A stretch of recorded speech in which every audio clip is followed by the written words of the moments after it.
لقد كان لكم في رسول الله أسوة حسنة لمن كان يرجو الله وذكر الله كثيرا. وقال الله تبارك وتعالى في مقام آخر: قد أفلح من تزكى وذكر اسم ربه فصلى.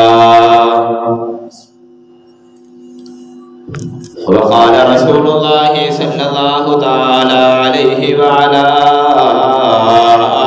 آله وصحبه وبارك وسلم: رضيت بالله ربا ورضيت بالإسلام دينا وبمحمد صلى الله عليه وآله وسلم رسول نبيا، أو كما قال سيد المرسلين صلى الله تعالى عليه وعلى آله وصحبه وبارك وسلم. رب اشرح لي صدري ويسر لي أمري واحلل عقدة من لساني يفقهوا قولي. رب زدني علما رب زدني علما رب زدني علما عملا. سبحانك لا علم لنا إلا ما علمتنا إنك أنت العليم الحكيم. صدق الله العظيم وصدق رسوله النبي الكريم، ونحن على ذلك من الشاهدين والشاكرين، والحمد لله رب العالمين. تمام حضرات ذوق و شوق سے درود پاک تلاوت فرما لیجیے. اللہم صلی علی محمد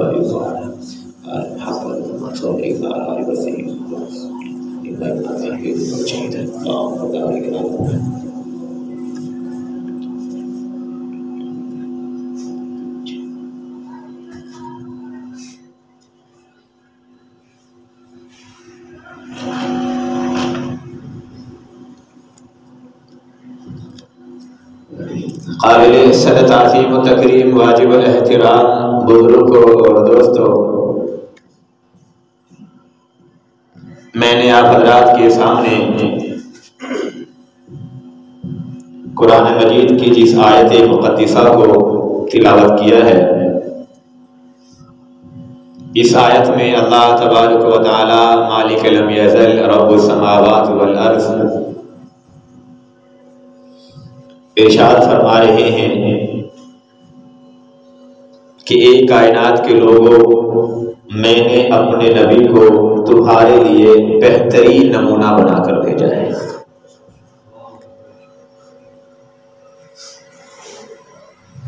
اس لیے میرے نبی کی سیرت پر عمل کرتے ہوئے میرے ذکر کی طرف لوٹ آؤ اور کثرت کے ساتھ اللہ کو یاد کیجیے.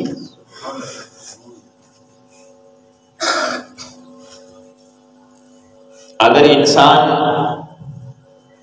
اپنی زندگی کا آئیڈیل اللہ کے رسول صلی اللہ علیہ وآلہ وسلم کی سیرت کو بنا لے تو انسان کی زندگی میں دنیا اور آخرت میں کامیابی مقدر بن جاتی ہے.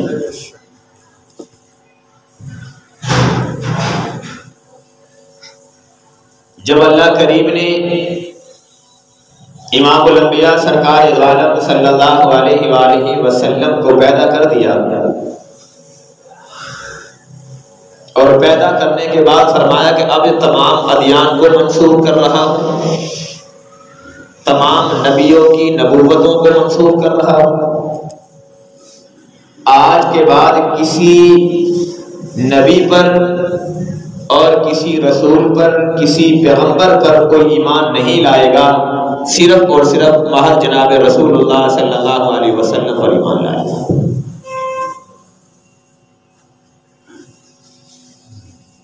ماننا سب کو ہے، محبت سب کے لیے دل میں ہو، لیکن حضور کے پیدا ہونے کے بعد دین اسلام سب سے مقدم دین ہے، اور جناب رسول اللہ صلی اللہ علیہ وآلہ وسلم کی لائی ہوئی شریعت سب سے مقدم ہے۔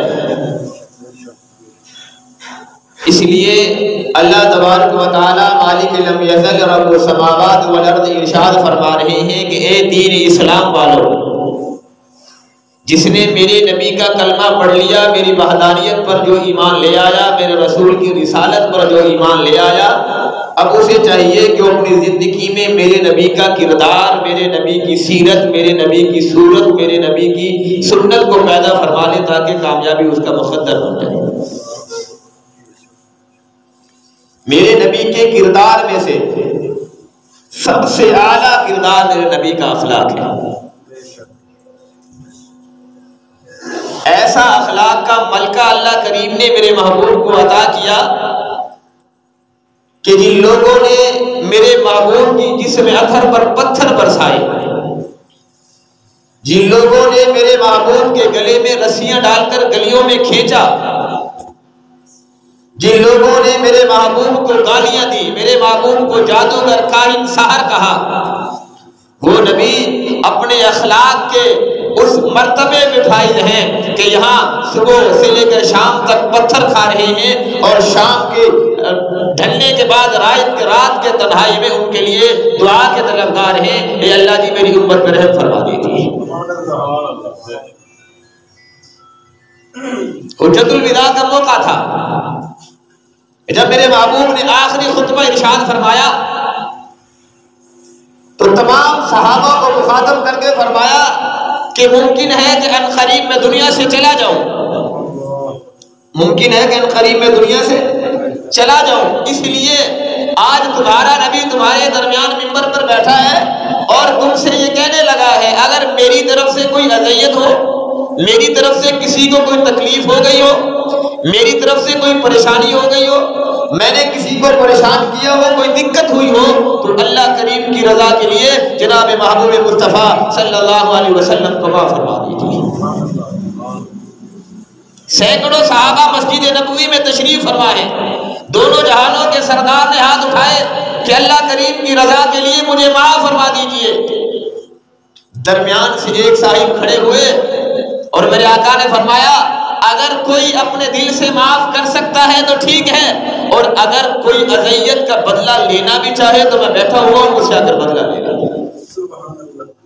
درمیان سے ایک صحابی کھڑے ہو گئے اور عرض کرنے لگے اے اللہ کے رسول، میں نے اپنے آپ سے بدلہ لینا ہے، میں نے آپ سے بدلہ لینا ہے۔ میرے آقا نے فرمایا آگے آ جاؤ، اپنے قریب بلا لیا اور اپنا عصا مبارک اسے دیا، یہ لو بدلہ لے لو۔ اور بدلہ تم لینا کیا چاہتے ہو، کس چیز کا بدلہ لینا چاہتے ہو؟ تو وہ کہنے لگے اللہ کے رسول ایک دفعہ آپ ہماری صفیں سیدھا فرما رہے تھے، آپ کے ہاتھ میں ایک چھڑی تھی، آپ نے صفیں سیدھی کرتے ہوئے میرے جسم پر ایک چھڑی لگائی تھی، میں اس چھڑی کا بدلہ آپ سے لینا چاہتا ہوں۔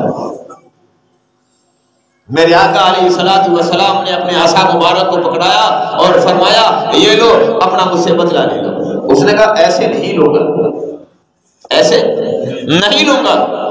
جب عصا آپ کے ہاتھ میں نہیں تھا، ایک چھڑی تھی، میں نے چھڑی سے اور آپ کے جسم پر چھڑی سے بدلہ لینا ہے، وہ چھڑی لے کر آؤ۔ اللہ کے رسول صلی اللہ علیہ وسلم نے جناب سلمان فارسی سے فرمایا کہ میری بیٹی فاطمہ کے گھر میں وہ چھڑی رکھی ہوئی ہے، جاؤ جناب فاطمہ سے کہو کہ وہ چھڑی دے دیں۔ جناب سلمان فارسی بی بی فاطمہ رضی اللہ عنہا کے گھر پہ چلے گئے کہ حضور نے چھڑی کو منگایا، وہ دے دیجئے۔ بی بی فاطمہ نے چھڑی دینے سے پہلے جناب سلمان فارسی سے پوچھا کہ یہ چھڑی مسجد نبوی میں کیوں منگوائی جا رہی ہے، اس کی کیا ضرورت پیش آ گئی؟ تو جناب سلمان فارسی نے عرض کیا کہ بی بی فاطمہ ایک صحابی اللہ کے رسول سے اپنی چھڑی کا بدلہ لینا چاہتے ہیں. وہ بیٹی تھی، حضور کی لخت جگر کی آنکھوں میں آنسو آ گئے. خدا کی قسم بیٹی نے کہا مسجد نبوی میں میرا بیٹا حسن بیٹھا ہوا ہے، میرے باپ کو بخار ہے اور شدت کی علالت میں ہے، بخار کی تکلیف میں ہے. اس صحابی سے میری طرف سے پیغام دے دیجئے کہ مسجد نبوی میں میرا بڑا بیٹا حسن بیٹھا ہے، اس سے جا کر بدلہ لینے، مگر میرے محبوب سے، میرے باپ سے بدلہ نہ لے. مسجد نبوی میں میرا چھوٹا بیٹا حسین بیٹھا ہے، اس سے جا کر بدلہ لے لے، میرے محبوب سے بدلہ نہ لے. مسجد نبوی میں حضور کا یار ابو بکر بیٹھا ہے، اس سے بدلہ لے لے. مسجد نبوی میں حضور کا یار فاروق اعظم بیٹھا ہے، اس سے بدلہ لے لے. مسجد نبوی میں جناب عثمان غنی بیٹھے ہوئے ہیں، ان سے بدلہ لے لے. مسجد نبوی میں میرے شوہر علی المرتضیٰ بیٹھے ہوئے ہیں، ان سے بدلہ لے لیجئے. مسجد نبوی میں عشرہ مبشرہ کی 10 سیٹیں 10 صحابہ بیٹھے ہیں، ان سے بدلہ لے لیجئے. مسجد نبوی میں جنگ بدر میں 313 شامل ہونے والے مسجد نبوی میں بیٹھے ہوئے ہیں، ان سے بدلہ لے لے. مگر میرے باپ کو بخار ہے، بخار کی شدت ہے، بیمار ہے، وہ یہاں اٹھ کے نہ جانے کیسے آج تشریف لے گئے ہیں، ان سے کہہ دیجئے کہ وہ ان سے بدلہ لے لے، مگر میرے باپ سے بدلہ نہ لے. جناب سلمان فارسی نے یہ پیغام چھڑی دیتے ہوئے اس صحابی کو پہنچا دیا کہ حضور کی لخت جگر کی طرف سے آپ کو پیغام یہ ہے کہ بدلہ حسن سے لے لو، بدلہ حسین سے لے لو، بدلہ ابو بکر سے لے لو، بدلہ عمر سے لے لو، بدلہ عثمان سے لے لو، بدلہ علی المرتضیٰ سے لے لو. یہ سینکڑوں صحابہ یہاں بیٹھے ہیں، ان سے بدلہ لے لیجئے. تو اس صحابی نے کہا چھڑی مارے حضور مجھے اور میں بدلہ حسین سے لوں، یہ نہیں ہو سکتا. چھڑی حضور نے مجھے ماری ہے، میں بدلہ ابو بکر سے لوں، یہ نہیں ہو سکتا. جس نے مجھ سے جس نے مجھے چھڑی ماری ہے، میں نے اس سے ہی بدلہ لینا ہے. میرے آقا نے فرمایا اگر تم مجھ سے بدلہ لینا چاہتے ہو تو جناب محمد مصطفیٰ کی ذات حاضر ہے، جیسے تم چاہو اپنا بدلہ لے سکتے ہو. اس نے یوں چھڑی کو اٹھایا اور کہنے لگا اللہ کے رسول، جب آپ نے میرے جسم پر چھڑی کو لگایا تھا تو میرے جسم پر قمیض نہیں تھا، آپ بھی اپنا قمیض اتار دیجئے. صحابہ کی چیخیں نکل گئی کہ یہ عجیب آدمی ہے، ایک تو بدلہ لینا چاہتا ہے اور دوسرا حضور کا جسم ننگا کرنا چاہتا ہے اور ننگے جسم پر چھڑی مارنا چاہتا ہے. صحابہ ہزاروں قطار رو رہے ہیں. میرے محبوب نے اپنا قمیض مبارک اتار دیا اور عرض کرنے لگے اللہ کے رسول پیٹھ میری طرف کر دیجئے، چہرہ قبلے کی طرف کر لیجئے. آپ نے میری پیٹھ پر چھڑی لگائی تھی، میں بھی آپ کی پیٹھ پہ چھڑی لگانا چاہتا ہوں. میرے آقا علیہ السلام نے پیٹھ کو اس صحابی کی طرف کر دیا اور فرمایا اب بدلہ لے لو. اس نے یوں چھڑی کو اٹھایا اور اپنا جسم حضور کے جسم سے لگا کر چمٹ گئے. عرض کرنے لگے اللہ کے رسول گستاخی معاف کر دیجئے گا، مارنا مقصود نہیں تھا، بدلہ لینا مقصود نہیں تھا، آپ کا جسم میرے جسم کے لگا کر جہنم کی آگ کو حرام کرنا مقصود تھا. میرا جسم آپ کے جسم سے لگ جائے تو جہنم سے مجھے آزاد کر دیا جائے گا. میں نے اپنا جسم آپ کے جسم سے لگا دیا. اب میرا ایمان کہتا ہے، میرا یقین کہتا ہے، میرا اعتماد کہتا ہے، میرا وجدان یہ کہتا ہے کہ جہنم کی آگ سے مجھے آزاد کر دیا گیا. میرے آقا نے اپنا چہرہ مبارک صحابہ کی طرف فرمایا، جو جملہ ارشاد فرمایا وہ نوٹ کرنے والا ہے. میرے آقا نے فرمایا آخری خطبہ تھا کہ جو ایمان یافتہ ہو کر اپنا جسم میرے جسم سے لگاتا ہے اسے بھی جہنم سے آزاد کر دیا جائے گا. جو ایمان یافتہ ہو کر میرے جانے کے بعد میری سیرت کو اپنے جسم سے لگائے گا اسے بھی جہنم سے آزاد کر دیا جائے گا.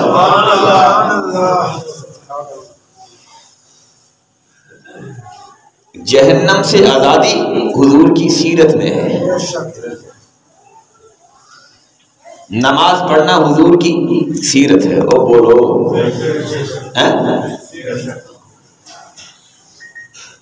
قرآن کی تلاوت کرنا حضور کی سیرت ہے. اللہ کریم کے دربار میں سجدہ ریز ہونا یہ حضور کی سیرت ہے. وذکر اللہ کثیرا، اللہ کے دربار میں کثرت کے ساتھ ذکر کرنا، اللہ کریم کو یاد کرنا یہ حضور کی سیرت ہے. اپنی معصیت سے توبہ اختیار کرنا یہ حضور کی سیرت ہے، والدین کے ساتھ حسن سلوک کا برتاؤ کرنا یہ حضور کی سیرت ہے، جھوٹ کو چھوڑ دینا یہ حضور کی سیرت ہے، غیبت کو چھوڑ دینا یہ حضور کی سیرت ہے، زنا کو چھوڑ دینا یہ حضور کی سیرت ہے، اعمال صالحہ اپنی زندگی میں اختیار کر لینا یہ حضور کی سب سے بڑی سیرت ہے۔ اچھے اخلاق اپنے دل میں اپنی زندگی میں پیدا کر لینا یہ حضور کی سب سے بڑی سیرت ہے۔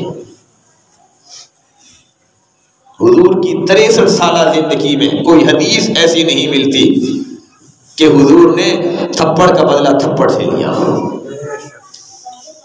گالی کا بدلہ گالی سے لیا ہو، اینٹ کا جواب اینٹ سے لیا ہو، پتھر کا جواب پتھر سے لیا ہو۔ جنہوں نے اینٹ میرے محبوب کو ماری ان کے لیے بھی میرے محبوب نے رات کی تنہائی میں کہا یا رب امتی، اللہ کریم میری امت پہ رحم کرم فرما دیجیے۔ جب حضور علیہ الصلوۃ والسلام فاتح مکہ بن کر آئے، پورے وجد میں تھے، مشرکین مکہ کفار مکہ کانپ رہے تھے کہ جس کو ہم نے نکالا تھا وہ آ گیا، اور ایسا شاہکار بن کے آیا کہ خدا کی قسم لوگ پہاڑوں پہ کھڑے ہو کر حضور کی آنے کی آمد کو دیکھ رہے تھے کہ وہ حضور آتے کیسے ہیں، اس کا چلنا کیسا ہے، اس کا دیکھنا کیسا ہے، اس کا چہرہ کیسا ہے۔ پہاڑوں کی اونچائی پہ کھڑے ہو کر دیدار مصطفیٰ کر رہے تھے۔ لمبی تفصیل میں نہیں جاتا، مسجد حرم میں داخل ہوئے، بیت اللہ شریف کا دروازہ کھلوایا، توجہ ہے، بیت اللہ شریف کا دروازہ کھلوایا اور یوں دونوں ہاتھوں سے چوکٹ کو پکڑا اور اعلان فرمایا کہ آج جو بیت اللہ میں داخل ہوا اسے بھی معاف کر دیا جائے گا، جو مسجد حرم میں داخل ہو گیا اسے بھی معاف کر دیا جائے گا، اور جو ابو سفیان کے گھر میں داخل ہوا اسے بھی معاف کر دیا جائے گا۔ ابو سفیان کی ذات کو بیت اللہ کے ساتھ جوڑ دیا۔ کبھی کسی خطیب نے بتایا نہیں ہوگا کہ فتح مکہ کے موقع پر اتنے بڑا اعزاز، اتنا بڑا مقام حضور نے ابو سفیان کو کیوں دے دیا۔ یہ بھی کہہ سکتے تھے کہ یہ میرا گھر ہے، یہ میری پیدائش کا گھر ہے، یہاں میری ولادت ہوئی ہے، جو یہاں آیا اسے بھی پناہ دے دی جائے گی۔ یہ میرے باپ دادا کا گھر ہے، جو یہاں آ گیا اسے بھی پناہ دے دی جائے گی۔ یہ میرے خاندان والوں کے گھر ہے، جو ان میں آ گیا انہیں بھی پناہ دے دی جائے گی، مگر اپنا گھر کا نہ کہا، اپنے خاندان کے لوگوں کے گھر کا نہ کہا، ابو سفیان کے گھر کا کہہ دیا۔ کیوں؟ حضور نے فتح مکہ کے موقع پر بتایا جو بیٹیوں کا احترام کرتا ہے مصطفیٰ اس کا احترام کرتا ہے۔ جناب فاطمہ رضی اللہ تعالی عنہا چھوٹی سی بچی تھی، کتنی چھوٹی سی بچی، نبوت سے پہلے کی بات ہے، ہجرت سے پہلے کی بات ہے۔ گلی میں نکلی، سامنے سے ابو جہل آ رہا تھا، ابو جہل نے جناب فاطمہ کو ایک تھپڑ لگا دیا۔ کیا لگا دیا؟ تھپڑ لگا دیا۔ بیٹی تھی، بچہ تھی، رو پڑی اور روتی ہوئی اپنے گھر کو مڑ گئی۔ سامنے سے ابو سفیان آ رہا تھا، سب کہہ دیجیے رضی اللہ تعالیٰ عنہ۔ ابو سفیان نے پوچھا کہ بیٹی فاطمہ کیوں رو رہی ہو، کیوں رو رہی ہو، کس نے مارا ہے؟ یہ اپنا ہاتھ حضور کی بیٹی جناب فاطمہ کے سر پہ رکھا اور پوچھا کہ بیٹی فاطمہ کیوں رو رہی ہو؟ تو بیٹی فاطمہ نے عرض کیا کہ چچا مجھے چچا ابو جہل نے مارا ہے۔ تو کہا تم کیا اپنے تھپڑ کا بدلہ لینا چاہتی ہو؟ تو بچہ چھوٹا سا بچہ ہوتا ہے، پکڑ کے اپنی طاقت کے مطابق تھپڑ لگا دے تو وہ خوش ہو جاتا ہے۔ جناب ابو سفیان نے بی بی فاطمہ کا ہاتھ پکڑا، فرمایا بیٹی آ میں تمہیں تمہارے تھپڑ کا بدلہ دلواتا ہوں۔ ابو جہل کو پکڑا، ابو جہل نے چہرہ ابو سفیان نے ابو جہل کا چہرہ اپنے چہرے کی طرف کر لیا اور پیٹھ کو بی بی فاطمہ کی طرف کیا، فرمایا بیٹا اب اپنا بدلہ لے لو، اب اپنا بدلہ لے لو۔ جناب فاطمہ بچی تھی، اپنی طاقت کے مطابق تھپڑ مارا اور خوش ہو کر اپنے گھر کی طرف روانہ ہو گئی۔ جب یہ بات حضور علیہ الصلوۃ والسلام کے کانوں تک پہنچی کہ ابو سفیان نے آپ کی بیٹی کو تھپڑ کا بدلہ دلوایا ہے، حضور نے یہ چہرہ اٹھایا، اے اللہ جس نے میری بیٹی کو خوش کیا ہے قیامت کی صبح تک اللہ کریم اس کے گھر میں خوشیاں عطا فرما دیجیے۔ اللہ کریم جس نے میری بیٹی کو راضی کیا ہے، جس نے میری بیٹی کے سر پہ ہاتھ رکھا ہے، اللہ کریم کامیابی اس کا مقدر بنا دیجیے۔ اور پھر فتح مکہ کے موقع پر حضور نے فرمایا ابو سفیان نے میری بیٹی کا احترام کیا تھا، آج ابو سفیان کا احترام یہ ہے کہ جو ان کے گھر میں داخل ہو گیا اسے بھی پناہ دے دی جائے گی۔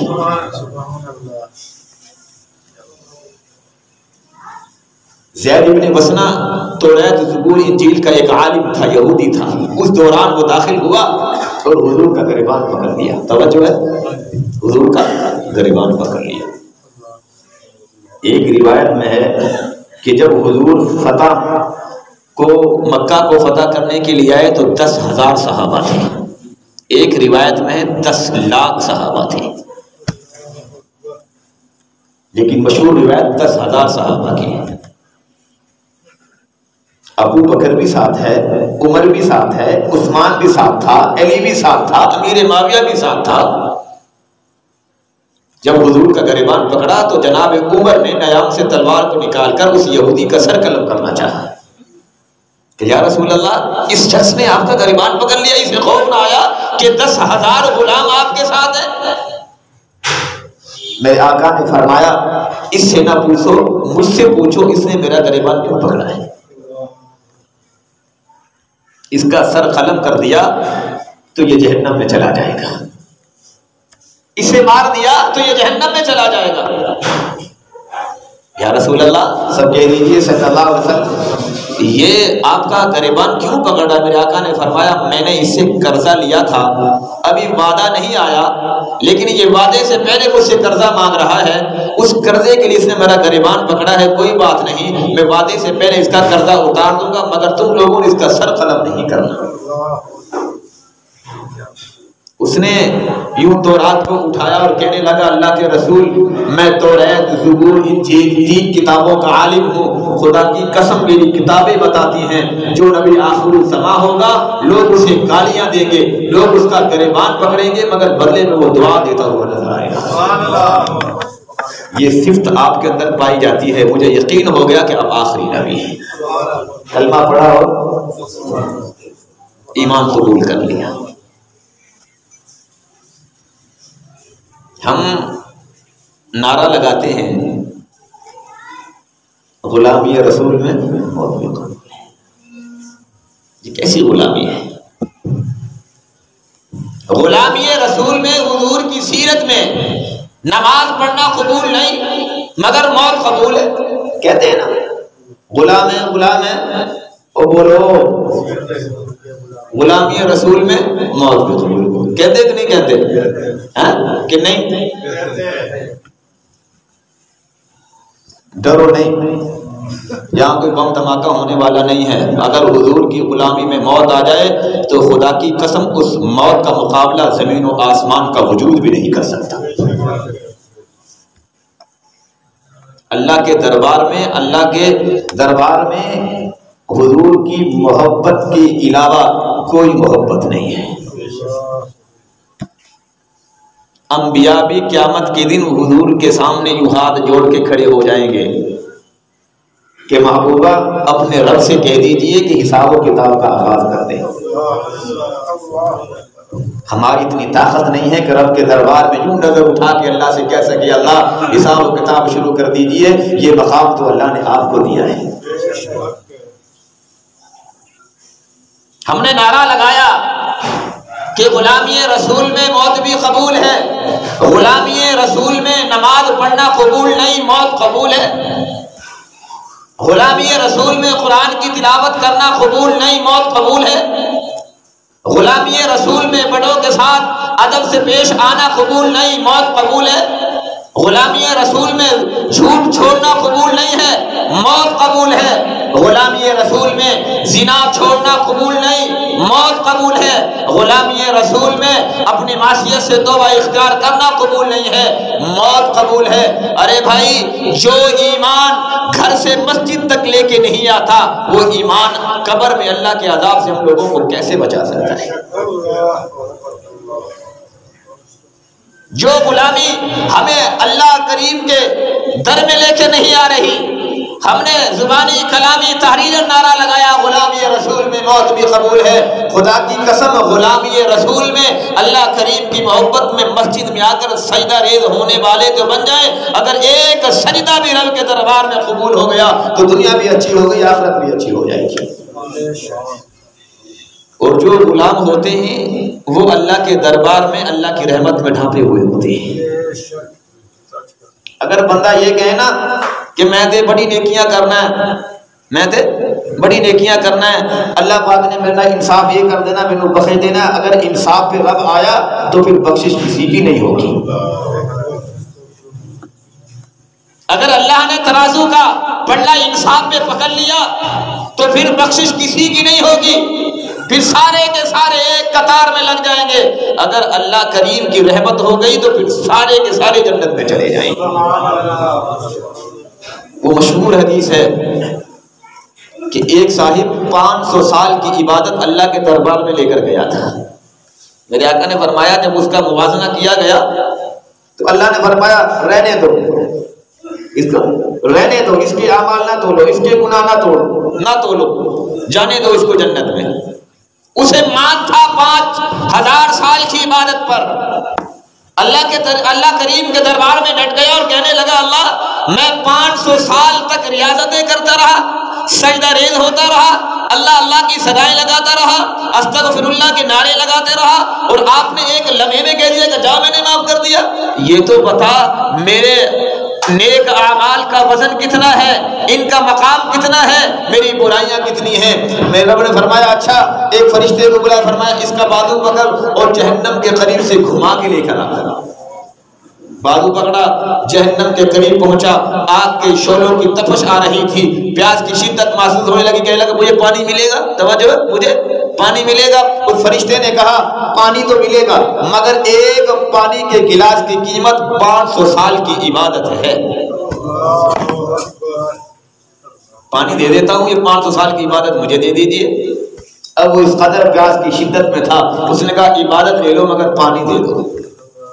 اسے پانی دے دیا گیا، عبادت کو لے لیا گیا. اب رب نے فرمایا میرے دربار میں اسے لے کر آؤ. اب اللہ کریم کے دربار میں وہ کھڑا ہے. اللہ کریم نے فرمایا ہاں تم یہ کہہ رہے تھے کہ تمہارے اعمال کا موازنہ کروں، لا اپنے اعمال پیش کر میں وزن کرتا ہوں. تو وہ کہنے لگا اللہ میں اعمال تو ایک گلاس کے بدلے میں دے آیا، اب تو میرے پاس اعمال نہیں ہے. تو میرے رب نے فرمایا میں نے تبھی تو کہا تھا کہ جا میں نے اپنے فضل و کرم سے تمہیں معاف کر دیا. اگر میں وزن کرنے پہ آیا تو پھر کسی کے پاس کچھ نہیں چھوڑوں گا. اگر میں انصاف کرنے پہ آیا، میں نے ترازو لگا دیا تو پھر کسی کو معاف نہیں کروں گا. میرا فضل مانگیے، میرا کرم مانگیے، میری رحمت کا سوال کیجئے، اور میری رحمت ان پر ہوتی ہے جو اپنے کردار کو میرے محبوب کے کردار کے ساتھ جوڑ لیتے ہیں، جو اپنے اندر اخلاق کا کردار، اخلاق کا ملکہ پیدا کر لیتے ہیں. جو انسان حضور کی سیرت کو اپنا کر زندگی گزار رہا ہے، اللہ کریم دنیا میں بھی ان پر رحمت کا نزول فرماتے ہیں اور آخرت کے اندر بھی ان پر رحمت کا نزول فرمائیں گے. انسان کم از کم زندگی ایسی گزار کے جائے جب جنازہ اٹھے تو کم از کم کوئی بندہ تو یہ کہہ دے کہ یہ آدمی اچھا تھا، یہ آدمی اچھا تھا. کم از کم ایک بندہ تو بندہ بنا لینا اپنا. بندہ نہیں چلو بیوی کہہ دے، خدا کی قسم قرآن پاک میرے ہاتھ میں ہے، بیوی کہہ دے شوہر کے جنازے پر کہ میرا میاں اچھا تھا تو تب بھی جنت مل جائے گی. اگر بیوی نے بھی نہ کہا، بھائی تو دور کی بات ہے، پڑوسی تو دور کی بات ہے، جن کے ساتھ ہم رہتے ہیں ان کا کہنا تو دور کی بات ہے. اگر بیوی نے کہہ دیا کہ میرا میاں میرا شوہر اچھا تھا تو جنت مل جائے گی، اپنے گریبان میں جا کر دیکھیے کیا ہمارا سلوک اپنی بیویوں کے ساتھ اس قدر ہے کہ ہمارے مرنے پر ہماری بیوی یہ کہہ دے کہ میرا شوہر اچھا تھا. یہاں آپ ظہر کی نماز کے بعد میرے ساتھ بیٹھے ہیں، خدا کی قسم میں نے اپنے کانوں سے سنا ہے خاتون یہ کہتی ہیں شکر ہے خدا را میری جان چھوٹ گئی ہے. اس قدر برا اخلاق کردار آدمی کا کہ بیوی شوہر کے مرنے پر یہ الفاظ استعمال کرے کہ شکر ہے میری جان چھوٹ گئی. اس قدر اخلاق گرا ہوا کہ بھائی کا جنازہ اٹھے بھائی یہ کہہ رہا ہے کہ میری جان چھوٹ گئی. اس قدر ہمارا کردار گرا ہوا کہ ہماری روح برباد ہونے پر ہمارا پڑوسی ہم سے کہہ رہا ہے شکر ہے جان چھوٹ گئی. ہمارا ساتھ رہنے والا کہتا ہے کہ جان چھوٹ گئی. خدا کی قسم اگر ایک بھی مرنے پر بندہ یہ کہہ دے کہ جس کا جنازہ جا رہا ہے یہ آدمی اچھا ہے، بخاری شریف کی روایت ہے اللہ کریم جنت میں اعلیٰ مقام عطا فرماتے ہیں. میرے آقا کا زمانہ تھا، صحابہ کھڑے ہوئے تھے، ایک آدمی کا جنازہ گزرا، میرے آقا نے فرمایا واجب ہو گئی. کیا کہا؟ واجب ہو گئی. چند لمحے کے بعد دوسرا جنازہ گزرا، میرے آقا نے فرمایا واجب ہو گئی. صحابہ نے عرض کیا یا رسول اللہ صلی اللہ علیہ وسلم کیا واجب ہو گئی؟ پہلے جنازے پر بھی آپ نے کہا واجب ہو گئی، دوسرے جنازے پر بھی آپ نے کہا واجب ہو گئی، کیا واجب ہے؟ میرے آقا نے فرمایا جب پہلا جنازہ گزرا بظاہراً وہ آدمی عبادت گزار تھا، شریعت کا پابند تھا، شریعت کا ارکان کا اہتمام کرتا تھا، مگر جب تم لوگوں نے کہا کہ یہ آدمی برا ہے تو تم لوگوں کے برا کہنے پر اللہ کریم نے جہنم کو واجب قرار دے دیا. جب دوسرا آدمی کا جنازہ گزرا تو تم لوگوں نے کہا کہ یہ آدمی اچھا ہے، بظاہراً پہلے کے مقابلے میں وہ عبادت کم کرتا تھا، معصیت زیادہ کرتا تھا، شریعت کا پہلے سے کم اہتمام کرتا تھا، مگر تم لوگوں نے کہا کہ یہ آدمی اچھا ہے تو تم لوگوں کے اچھا کہنے پر اللہ کریم نے جنت کو اس کے لیے واجب قرار دے دیا. تو کم از کم انسان اپنے کردار کو ایسا بنا لے کہ ساتھ رہنے سہنے والے تو یہ کہہ دے کہ یہ آدمی اچھا ہے. جس نے گالی دی ہم نے اس کو گالی دے دی، جس نے تھپڑ مارا ہم نے اس کو تھپڑ مار دیا، جس نے اینٹ ماری ہم نے اس کو اینٹ مار دیا. یہ حضور علیہ الصلوۃ والسلام کی سیرت نہیں ہے. جو گالی دے خدا کی قسم اسے دعا دے دو، اسے شرم آتی ہے وہ دوبارہ تمہیں گالی نہیں دے گا. وہ گالی نہیں، تجربہ کر کے دیکھ لو. اگر تمہیں کوئی بار گالی دے اسے کو اللہ تمہارا بھلا کرے، وہ پھر گالی دے اللہ تمہارا بھلا کرے، وہ یہ کہے گا کہ یار میں گالی دیتا ہوں یہ رحم کی دعا مانگتا ہے، یہ آدمی بڑا اچھا ہے، اللہ کریم اس پر رحم فرمائے. جب گالی کے بدلے میں تم کسی کو رحمت کی دعا دو گے تو اللہ کریم فرشتوں سے کہتا ہے گواہ بن جاؤ میرے بندے کو گالی دی جا رہی تھی، میرا بندہ گالی کے بدلے میں دعا دے رہا تھا، میں نے اسے بھی معاف کر دیا، گالی سننے والے کو بھی معاف کر دیا. انسان اپنی زندگی کے اخلاق کو اس کردار پر پہنچائے. معذرت کے ساتھ عرض کرتا ہوں کہ بیٹا باپ کے لیے کہہ دے کہ ہمارا باپ اچھا تھا، ہمارا بھائی اچھا تھا، ہماری بہن اچھی تھی، بہن یہ کہہ دے کہ میرا بھائی اچھا تھا. کردار انسان کا اگر سیرت کے مطابق ہے تو کامیابی دنیا میں بھی مقدر ہے اور آخرت میں بھی کامیابی مقدر بن جاتی ہے. اگر ہمارا کردار ٹھیک نہیں ہے، ہمارا اخلاق ٹھیک نہیں ہے، بھائی ہم پھر دنیا کے اندر بھی ناکام ہیں اور آخرت کے اندر بھی اللہ کریم بنا میں رکھے ناکام کر دے جائے گی. اللہ کریم ہم سب کو عمل کی توفیق نصیب فرمائے. وما علینا الا البلاغ.